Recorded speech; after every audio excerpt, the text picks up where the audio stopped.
దీనికి హ్యాపీగా ఉండదు. సో అలా చెప్పుకుంటే బాగుంటుందేమో. మీరు ఎంత అందంగా ఉన్నా మీరు వాళ్ళు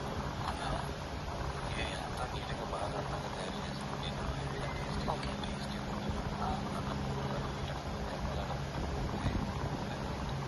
ఓకే మీ భాషలో డెఫినెట్లీ మీ భాషలో అది కరెక్టే ఉన్నట్లయితే క్లియర్. ఎందుకంటే మేము అది సీరియస్, మేము చేసిన ప్రాంక్ అది సీరియస్ అనుకోవడం కోసమే ఆ అమ్మాయి అలా అన్నది.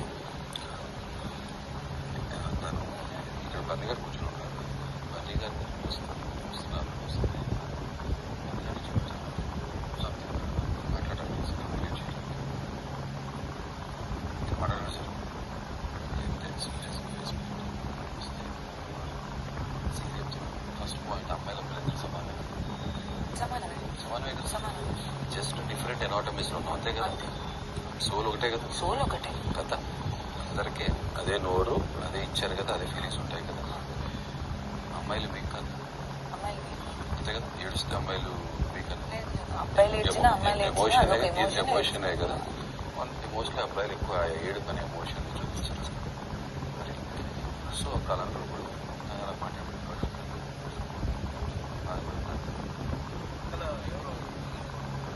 లాస్ట్ ఒక మాట చెప్పినంత ఇది నా డిసిషన్ నేను తీసుకున్నాను, మీరు ఇన్వాల్వ్ మీద చెప్పేసి అబ్బాయి అంటే కూర్చోబెట్టి చెప్తాం. అమ్మాయికి ఒక స్టేజ్ కూడా చెప్పగలం. మేము అబ్బాయి మేము వాయిస్ రేంజ్ చేసి మాట్లాడకూడదు, అది కరెక్ట్ కాదు కూడా. మీరు నాకు నచ్చలేదని చెప్పేస్తున్నాను వచ్చి. నచ్చకపోతే నాకు ఏం చేయగలను? మళ్ళీ అమ్మాయికి ఒక విషయం చెప్పగలను. దాటి నేను కూడా చెప్పలేను కదా, మీరు కూడా అర్థం చేసుకోవాలి. ఇప్పుడు అందుకనే కదా అప్పుడు అమ్మాయి ఎవరి మాట వింటలేదు.